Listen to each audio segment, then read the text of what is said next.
박남열 천안시티FC 감독이 구단과 올 시즌을 끝으로 결별하기로 한 가운데 구단주인 박상돈 시장과 관계자들에게 감사 인사를 전했습니다. 박경기 아산시장 취임 이후 일회성 축제가 40차례 넘게 열린 것으로 드러났습니다. 축제가 자주 열렸지만 정작 지역 예술인들은 홀대당했습니다. 이병하 천안시 의원이 2010년부터 2018년까지 5차례나 천안에서 개최했던 국제 농기계 자재박람회가 지난해 대구로 개최지가 옮겨간 것을 두고 천안시의 재유치 의지가 부족함을 지적했습니다. 바이오 제약 기업인 셀트리온이 예산에 새 둥지를 틉니다. 불당동의 일부 주민들이 천안과 아산을 경계로 하고 있는 장제천 호수공원 부지 일부를 천안으로 편입시켜달라는 청원을 제기할 예정으로 알려졌습니다. 든든한 시민의 힘, 새롭게 도약하는 천안시 의회라는 의정 목표로 출발한 제9대 천안시 의회. 천안시민의 의한, 천안시민을 위한 대의기관으로서 힘차게 달려온 1년. 앞으로도 시민과 함께하며 지역 발전에 힘쓰는 천안시 의회가 되겠습니다. 안녕하십니까. 아나운서 신소영입니다. 천안TV 주간 종합뉴스 시작하겠습니다.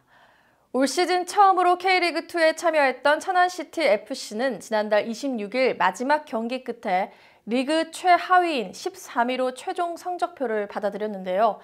천안시와 구단 측은 이에 따라 올 시즌 감독을 맡았던 박남열 감독과 결별하기로 했습니다. 박 감독도 아쉽지만 그동안 지지해준 구단 측과 팬들에게 감사의 말을 전했는데요. 최영민 기자가 관련 내용 취재했습니다. 천안시티FC의 초대 감독으로서 활동했던 박남열 감독이 2023년 첫 해를 끝으로 팀과 작별했습니다. 박 감독이 물러난다는 소식은 생각지도 못한 타이밍에 흘러나왔습니다. 지난달 26일 FC 안양과 시즌 마지막 경기 1시간 전에 불거진 겁니다. 당시만 해도 구단주인 박상돈 시장과 내년까지 보장된 계약 기간 동안 연임할 수 있도록 이야기가 오갔다던 박 감독은 무척이나 황당한 듯한 반응을 보였습니다. 하지만 경기 후 박상돈 구단주와 구단 관계자들과의 만남의 자리를 가진 박 감독은 아쉽지만 올해를 끝으로 물러나기로 결정했습니다. 구단주인 박 시장은 물러난 박 감독에 대한 안타까움을 피력하기도 했습니다. 내부적으로 이렇게 박남열이를 이제 접촉을 해보니까 박남열이는 내년 6월 말까지는 좀 맡겨달라. 그러면 성적을 내고 그때 못 내면은 그때 퇴진을 하겠습니다. 이런 얘기를 하는 거예요. 그래서 한 일주일 정도는 고민을 했어요. 내가 보니까 박남열이 사람은 참 착하고 좋아요. 흠잡을 데 없는데 지금은 속상하지만 어떻게 될지 모르는 거거든, 서로가.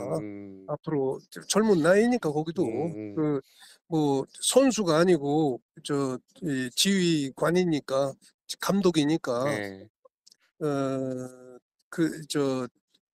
하다 보면 또 운이 풀려가지고 이렇게 될 수도 있고. 박남열 감독은 그동안 함께했던 구단주와 구단 관계자들에게 감사의 인사를 전했습니다. 구단 국장님이나 팀장님이나 모든 직원들이 너무 후반기 때 너무 잘할 수 있게끔 나한테 서포터즈 해준 거에 대해서 너무 고맙게 생각하고 이렇게 마무리 잘할 수 있게끔 이렇게 해주신 데 감사하고. 천안시티FC는 곧 차기 감독을 선임할 예정입니다. 차기 감독으로는 현 부산 아이파크 테크니컬 어드바이저로 활동 중인 박경훈 감독이 내정된 것으로 알려졌습니다. 여기에는 천안이 고향인 박 감독에게 보낸 박상돈 시장의 적극적인 러브콜이 큰 몫을 한 것으로 전해지고 있습니다. 천안TV 최영민입니다. 민선 8기 박경기 아산시장 취임 이후 아산에선 제1회 아트밸리란 이름의 축제가 빈번하게 열렸습니다. 이를 두고 축제가 너무 잦다는 비판의 목소리가 없지 않았는데요. 천안TV 취재 결과 박 시장 취임 후 처음 열리는 축제가 43회에 달했으며 30억 넘는 예산이 투입된 것으로 드러났습니다. 당장 예산 낭비라는 지적이 나옵니다. 지유석 기자가 취재했습니다.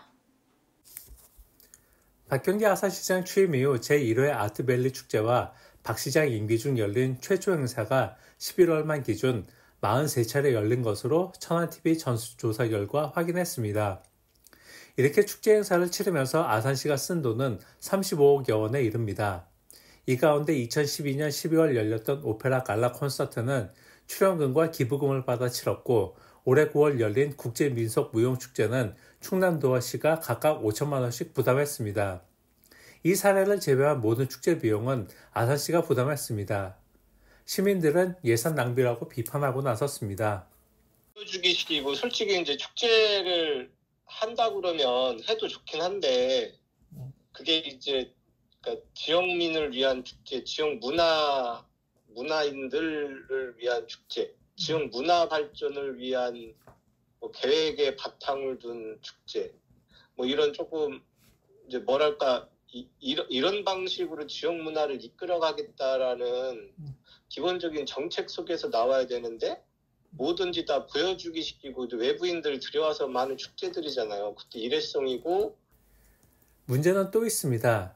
이렇게 많은 축제를 벌이고 거액의 예산을 들이면서도 정작 지역 예술인들은 철저하게 배제된 것입니다.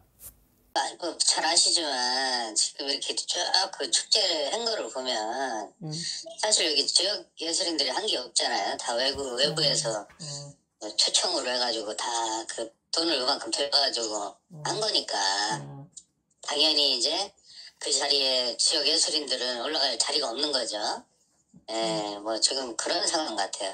예. 저는 이제 개인적으로 제가 아산 시민으로서는 그게 좀 문제가 아닌가. 이 같은 비판 여론에도 아란 것 없이 아산시는 2024년에 투르드 물길 따라 200리 자전거 대회, 신정호 철쭉꽃 축제, 아산 황토길 걷기 대회 등 12개 축제를 기획 중이고 8억 2천여만 원의 예산을 책정했습니다. 이에 대해 한 시민은 박 시장이 치적사케 심일혀세를 드리고 있다며 이를 막는 방법은 대법원 최종 선고가 하루빨리 나는 것이라고 냉소했습니다. 천안TV 지우석입니다. 박경기 아산시장의 예산 낭비 사례는 비단 일회성 축제에 그치지 않습니다. 종편 방송인 TV조선 생활정보 프로그램 슬기로운 아침은 첫 회 방송에서 아산시를 소개했는데 아산시는 여기에 홍보비 4천만 원을 지출했습니다. 해당 방송 프로그램 시청률은 1%에 불과했습니다. 지유석 기자가 연속 보도합니다.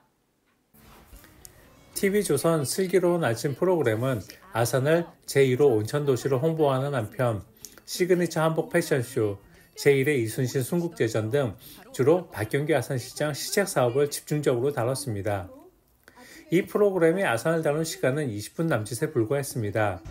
그런데 여기에 아산시가 들인 돈은 4천만 원에 이릅니다.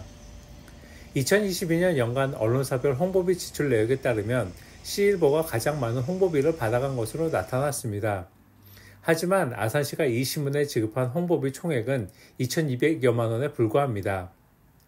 결국 지역 언론에 지급한 연간 홍보비 최대액의 2배 이르는 돈을 20분 남짓 소개한 방송에 들인 셈입니다. 아산을 소개한 프로그램의 시청률은 또 다른 논란거리입니다. 장윤창 홍보 담당관은 해당 프로그램 시청률이 1%로 파악했다고 아산시 의회에 털어놓았습니다. 이 조선의 종편 방송이죠. 그 방송에 홍보를 하셨더라고요. TV조선 있습니다. 예. 혹시 그 시청률이 얼마나 나오나요? 시청률 제가 파악하고 한 1% 정도 나오고 알겠습니다. 1% 나오는 홍보에 방송에 예산이 얼마나 들어갔죠? 4천만 원 들어갔습니다. 그 다른 MBC나 KBS나 이런 방송에 할 때는 얼마나 나오나요? 금액이 예산이. 그거는 프로그램 따라 틀렸어요. 근데 제가 보기에는 그 4천만 원 이상 나온 거를 제가 작년에도 그랬고 본 적이 없거든요. 근데 갑자기 편성이 돼서 지출했다는 부분에 대해서 갑자기 편성된 건 아니고요. 저희 이제 홍보 예산 있는 데서 장윤창 홍보 담당관은 아산을 홍보하기 위한 목적이었다고 강변했습니다. 그러나 시청률 1%에 불과한 프로그램에 4천만 원을 지출한 건 예산 낭비라는 비판을 피하기 어려워 보입니다. 천안TV 지우석입니다. 지금부터는 두 차례에 걸쳐 천안시 의회 행정사무감사와 관련된 소식 전해드립니다. 천안시는 2010년부터 2018년까지 2년을 주기로 총 5회 동안 국제 농기계 자재 박람회를 개최했던 바 있습니다. 하지만 이후 코로나19 여파로 개최되지 못했던 행사는 지난해 개최됐어야 했지만 부지를 확정하지 못하면서 결국 대구광역시로 개최지가 바뀌는 안타까운 일도 있었는데요. 이병하 천안시 의원이 농업정책과에 대한 행정사무감사 자리에서 천안시가 이 행사를 다시 유치하고자 하는 의지가 부족하다는 지적을 해 눈길을 끌었습니다. 이현자 기자가 보도합니다. 2010년부터 2018년까지 2년을 주기로 총 5회 동안 열렸던 국제농기계 자재 박람회 개최를 다시 천안으로 가져올 수 있도록 해야 한다는 주장이 제기됐습니다. 이병하 천안시 의원은 30일 열린 제264회 제2차 정례회 경제산업위원회 농업정책과 소관 행정사무감사에서 천안시가 다음 행사를 다시 유치할 계획이 있는지 궁금하다고 질의했습니다. 작년 행정사무감사 때 본 의원이 우리 이거 진짜 여기서 큰 대한민국 국제 행사를 여기서 농기계 자재 박람회를 매해 해왔었는데 못해서 아쉬웠었다. 아쉬웠어도 뭐 못한 거면 어쩔 수 없잖아요. 네. 그래서 2022년 작년에 대구에서 했지 않겠어요? 예. 2년마다 이게 한 번씩 열려요. 예. 그럼 2024년에 내년이죠. 예. 내년에 이제 열릴 텐데 내년 유치할 계획은 있으시고 그 계획이 있다면 노력은 지금 어떠한 노력을 하고 있는지. 그러면서 다시 유치할 생각이 있었다면 지난 행사 때부터 유치를 위한 노력을 보였어야 하지 않느냐고 의문을 제기했습니다. 이어 서울 코엑스에서 개최하다가 천안으로 가져와 천안시가 사실상 잘 만들어온 행사인데 이런 행사를 이제는 우리가 담을 수 없게 됐다고 꼬집었습니다. 답변에 나선 최명석 농업정책과장은 박람회 개최 부지 확보의 어려움에 대해 언급했습니다. 국제 행사라던가 이런 것들을 준비하기까지는 한 4년의 정도가 이제 준비 기간 같은 게 소요됩니다. 근데 여기서 이제 문제가 되는 것은 이제 나머지는 행정력이라던가 이런 걸로 커버를 하면 되지만 부지 확보가 최대의 관건이라고 보여지거든요. 네. 전년도 것도 저도 내용을 이렇게 한번 봤지만은 부지의 그 적합도라던가 뭐 부지 매입을 어떤 단체 농기계공업협동조합이나 시에서 한다거나 이런 것들의 논의 과정이라던가 이런 걸 봤을 때는 어느 정도 시간이 소요되어야 하지 않나 이렇게 생각이 듭니다. 24년도는 어렵다고 이렇게 보여집니다. 박람회 개최의 최대 관건인 부지 확보를 위해 관계기관 간의 논의와 협력으로 다시 천안에서 국제농기계 자재 박람회가 개최되기를 시민들은 기대하고 있습니다. 천안TV 이현자입니다. 천안도시공사는 지난 9월 공식 출범식을 가지면서 기존 천안시 시설관리공단에서 새롭게 출발했는데요. 그만큼 기대감도 많은 게 사실입니다. 천안시의회 소속 의원들도 공사 전환 후 처음으로 행정사무감사를 맞이하는 천안도시공사에게 많은 기대감이 담긴 조언을 건넸습니다. 관련 소식 최영민 기자가 전해드립니다. 지난 9월 출범식을 시작으로 새롭게 출발한 천안도시공사. 초창기인 만큼 시민들이 바라보는 천안도시공사에 대한 기대감이 큰 것도 사실입니다. 이런 도시공사가 출범 후 처음으로 천안시의회 행정사무감사를 받았습니다. 감사를 맡은 경제산업위원회 소속 의원들은 기대감 속에 덕담으로 감사를 시작했습니다. 저희가 그 경제산업위원회에서 지난 10월에 그 천안도시공사의 현장 방문을 갔습니다.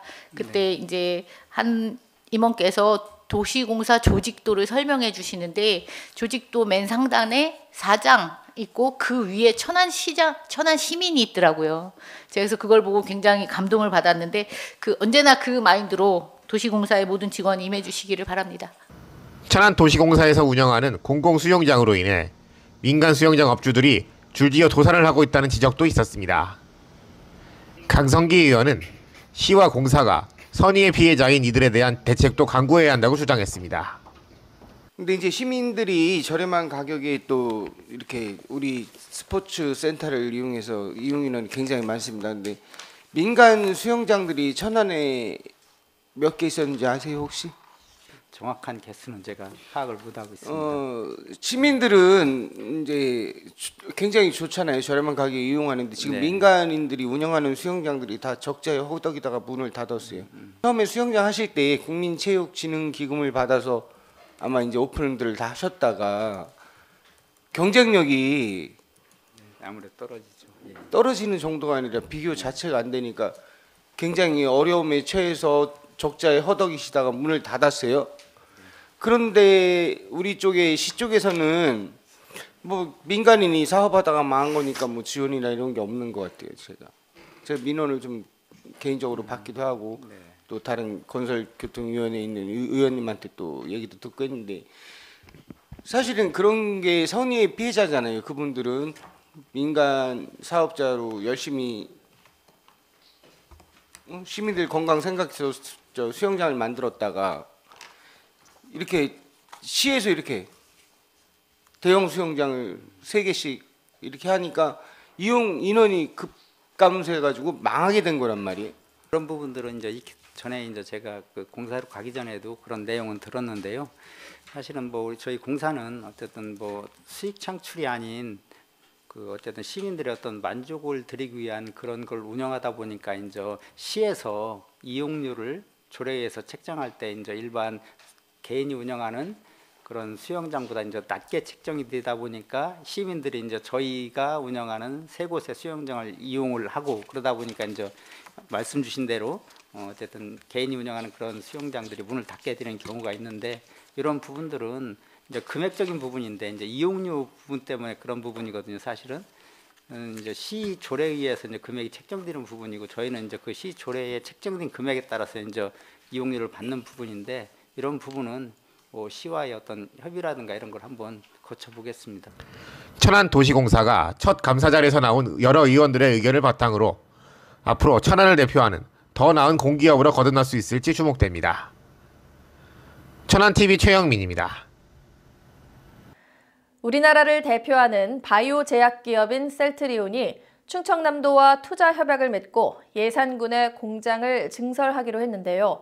충남도와 예산군은 계획대로 투자가 진행되면 1,500여 명의 고용 창출 효과를 기대할 수 있을 것이라고 밝혔습니다.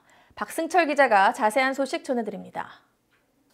글로벌 바이오제약 대기업으로 도약하고 있는 셀트리온이 충남 예산에 새롭게 둥지를 틉니다. 충청남도와 예산군은 지난달 30일 셀트리온 서정진 회장 등이 참석한 가운데 3천억 원에 달하는 투자 협약을 체결했습니다.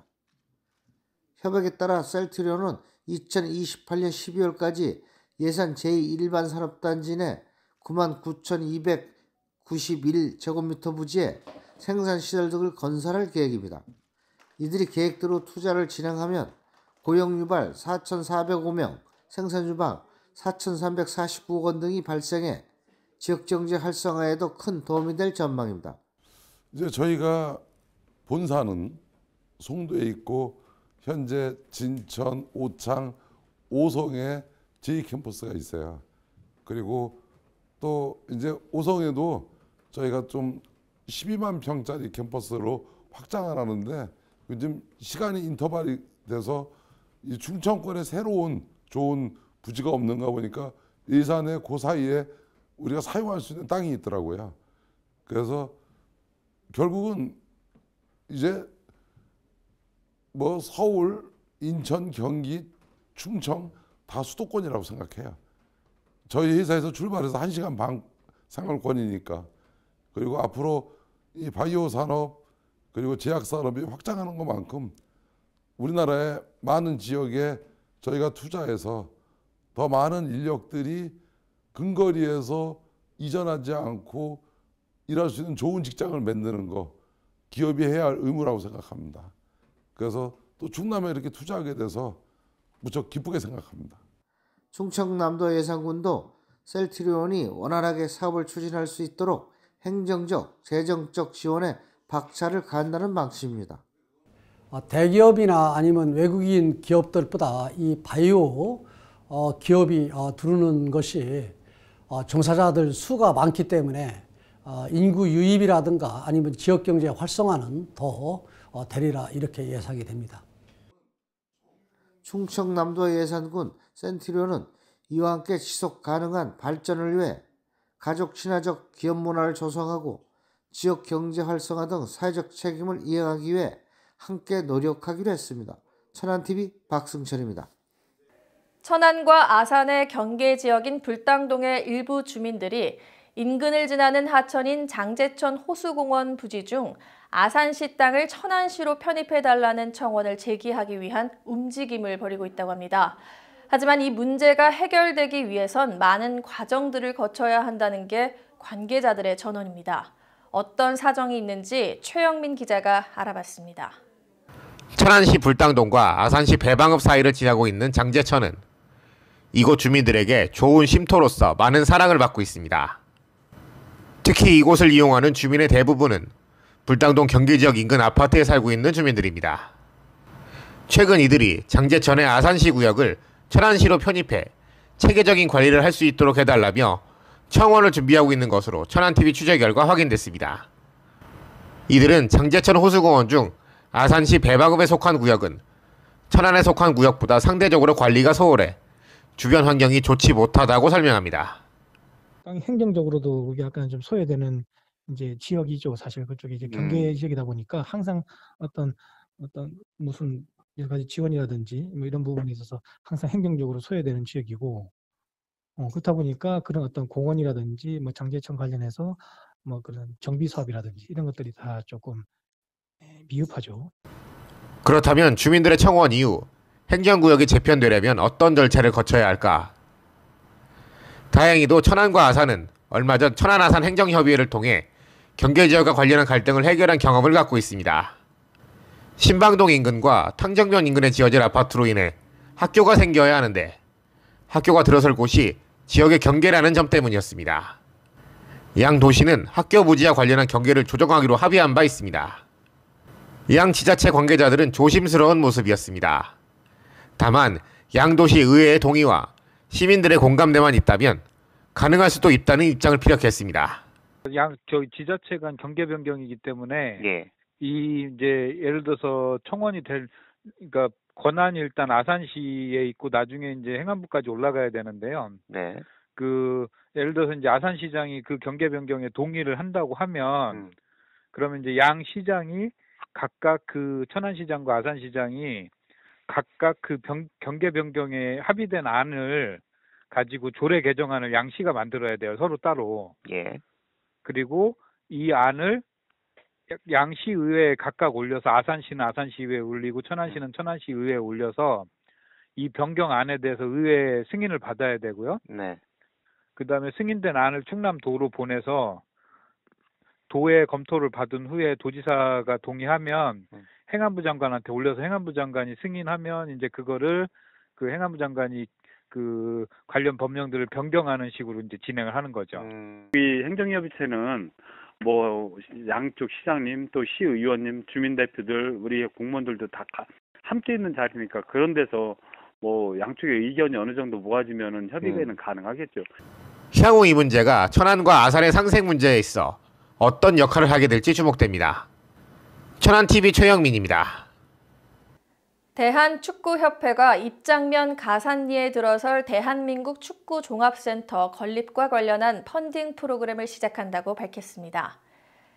이번 프로그램을 통해 모아질 성금은 대한축구협회의 지정 계좌를 통해 직접 기탁할 수 있으며 개인 100만 원 이상, 단체 또는 법인 500만 원 이상 기부자에 대해서는 센터 광장에 설치될 네이밍 갤러리의 벽면과 보도블럭에 이름이 새겨질 예정입니다.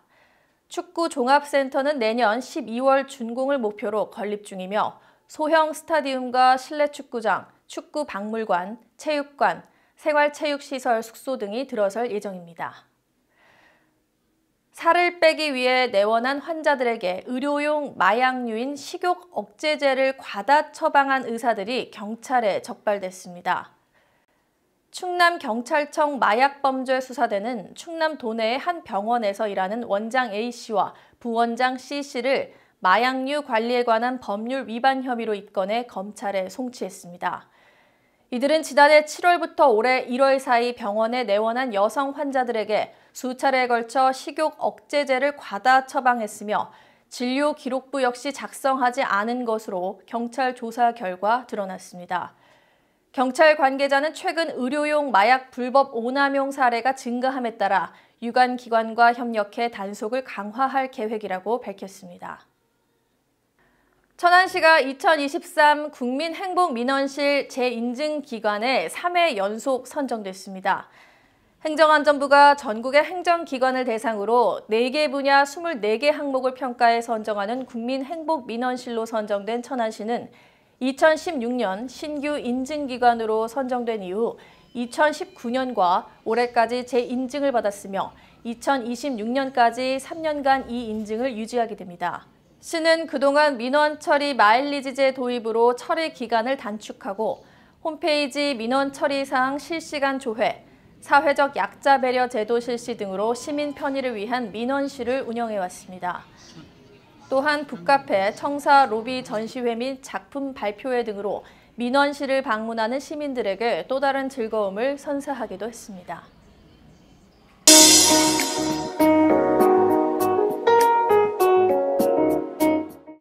천안TV 초대석 오늘 이 시간에는 윤석열 정부 출범 이후 대통령실 행정관으로서의 역할을 다하고 얼마 전부터 천안에서 활발하게 시민들을 만나고 있는 신진영 전 행정관님 모시고 다양한 이야기 나눠보도록 하겠습니다. 안녕하세요. 네, 안녕하십니까. 네, 반갑습니다. 네, 저희 스튜디오 나와주셔서 감사드립니다. 고맙습니다. 불러주셔서.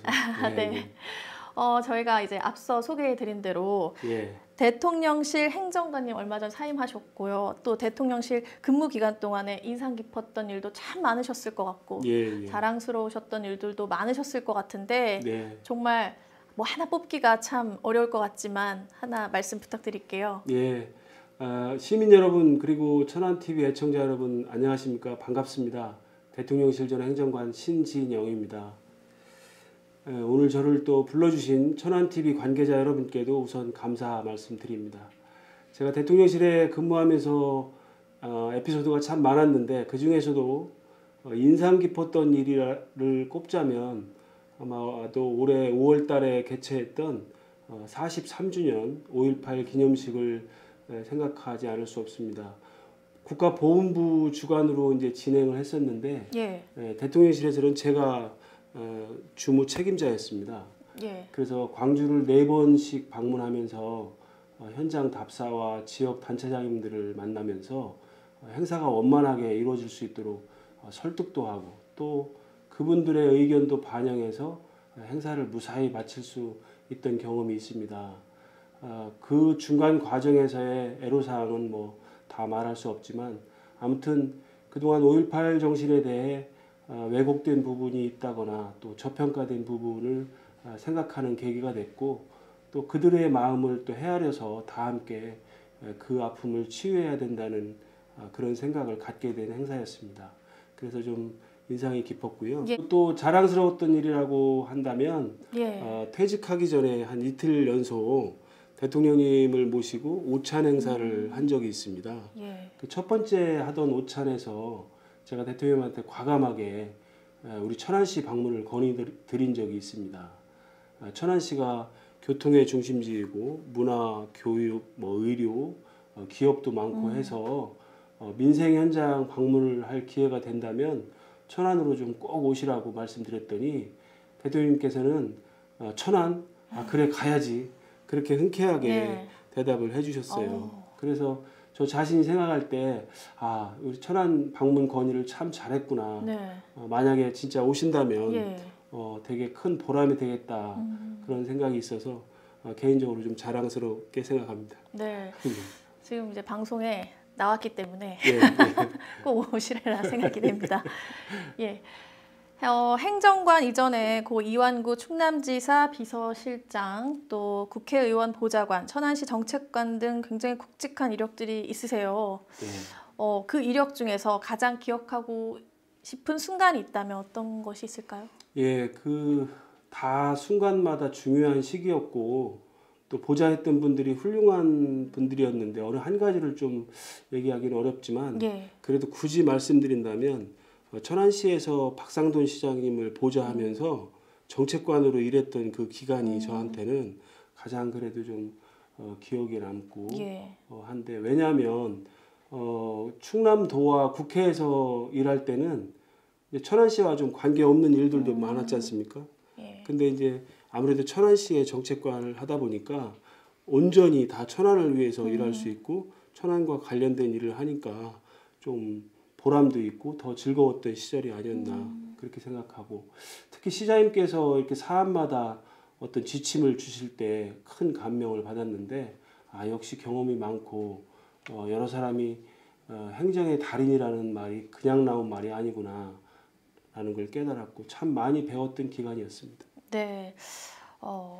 지난 2월에 대통령실 행정관으로 임명됐을 때 충남 등 지역 현안을 잘 알고 있는 인사에게 대통령실에도 영향력을 발휘할 것이라는 기대가 있었는데요. 1년여간 근무를 마치고 이제 지역으로 내려오셨는데 조금 여러모로 아쉬운 면은 없으셨는지 궁금해요. 예, 물론 좀 아쉽기도 하고 또 올라가서 있는 동안 대통령실의 그 직원들 여러 관계자들을 많이 사귀고 왔습니다. 예. 제가 그 사귄 이유는 뭐 개인적으로 어떻게 뭘 하려고 사귄 게 아니라 나중에 이제 일을 하게 될 때 힘이 필요할 때 그런 네트워크를 구축하기 위해서 했는데 사실 행정 경험은 그동안에도 대학에서도 오래 했고 광역단체, 국회, 기초단체 등에서도 해왔기 때문에 사실 여한이 없고 예. 대한민국 최고의 국정 컨트롤 타워인 이제 대통령실이 어떻게 돌아가는지도 충분히 예. 배우고 왔습니다. 그래서 이제 더 이상 이제 행정 경험을 오래 하는 것보다는 그러한 경험을 바탕으로 현장에 나가 정치 활동하는 게 저한테는 더 맞는다. 그렇게 좀 생각이 됐고요. 사람을 만나면 저는 좀 이렇게 에너지가 예. 생기고 상대방의 애로사항을 경청하면서 그 해결하려고 노력하는 제 자신 속에서 뿌듯함도 좀 느끼고 자긍심도 좀 생깁니다.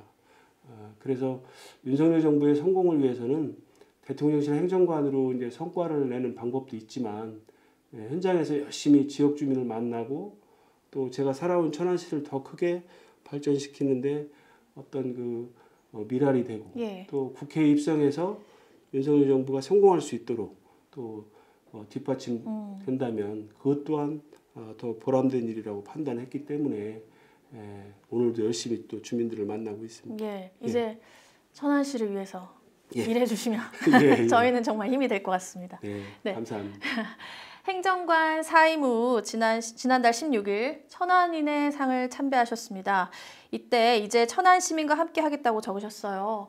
예. 총선 출마 의사를 굳혔다고 천안신문 등 여러 언론에 이야기했는데 이 메시지를 향후 총선 출마하겠다는 출사표로 받아들여도 좋을까요?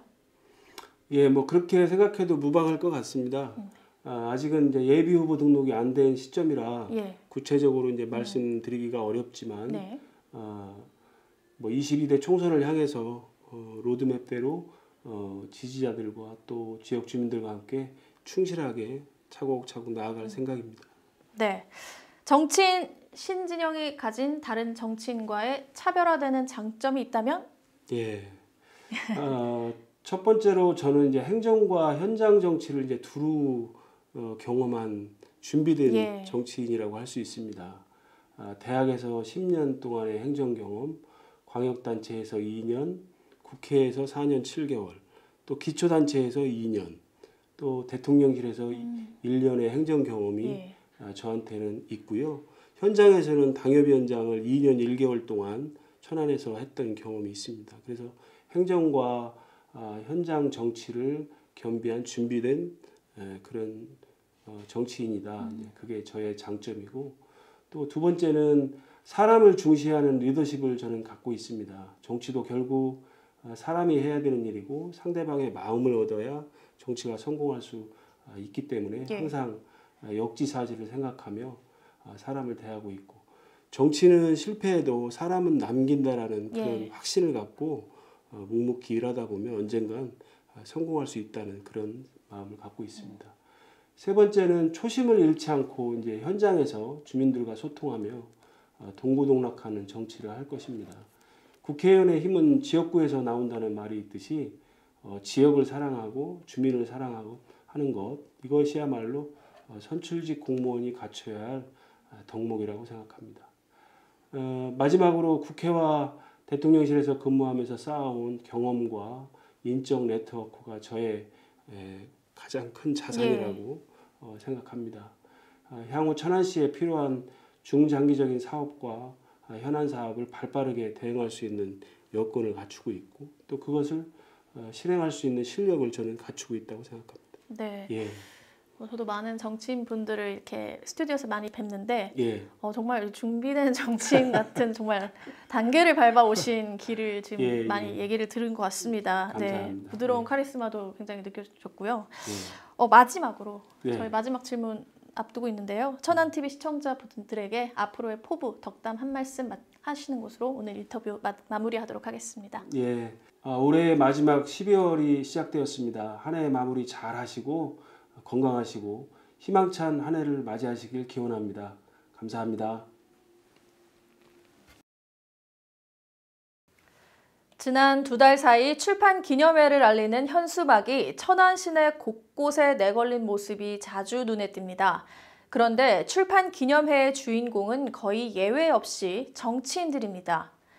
내년 4월 총선이 열리고 오는 12일 총선 예비 후보 등록이 시작합니다. 정치인이 출판 기념회를 여는 목적은 간단합니다. 선거 일정에 맞춰 자신을 알리고 지지층을 결집하기 위한 것입니다. 출판 기념회를 통해 정치 자금도 쏠쏠하게 모입니다. 이제 시민들도 익숙해져서 정치인 누군가가 출판 기념회를 연다고 하면 선거에 나가려나 보다 하고 여깁니다. 정치인이 책을 내는 일 자체는 문제되지 않습니다. 누구나 책을 쓸 권리가 있고 시민 입장에선 정치인이 공직을 지내면서 겪은 경험은 귀중한 정보이기 때문입니다. 종종 정치인의 회고록은 역사적 사료로서 가치를 인정받곤 합니다. 육군 참모총장과 국무총리를 차례로 지낸 정일권은 한국전쟁 회고록을 냈는데 이 회고록은 한국전쟁 연구에서 중요한 자료로 인정받고 있습니다. 문학적 가치를 인정받는 회고록도 있습니다. 제2차 세계대전 당시 전쟁을 승리로 이끌었던 영국의 윈스턴 처칠은 자신의 경험을 토대로 제2차 세계대전 회고록을 냈는데 이 회고록은 노벨 문학상을 받았습니다. 그러나 아쉽게도 정치 지망생들이 낸 책은 저술로서 가치를 인정받지 못하고 사장되기 일쑤입니다. 정치 지망생이 출판 기념회에 내놓은 책들 대부분은 자신의 소소한 일상을 담은 에세이가 대부분이고 그나마 재임 중 벌어졌던 논쟁적인 사안은 자신의 일방적 주장만 강변하고 넘어가기 일쑤입니다. 이명박 전 대통령이 낸 회고록 대통령의 시간이 대표적인 사례일 것입니다.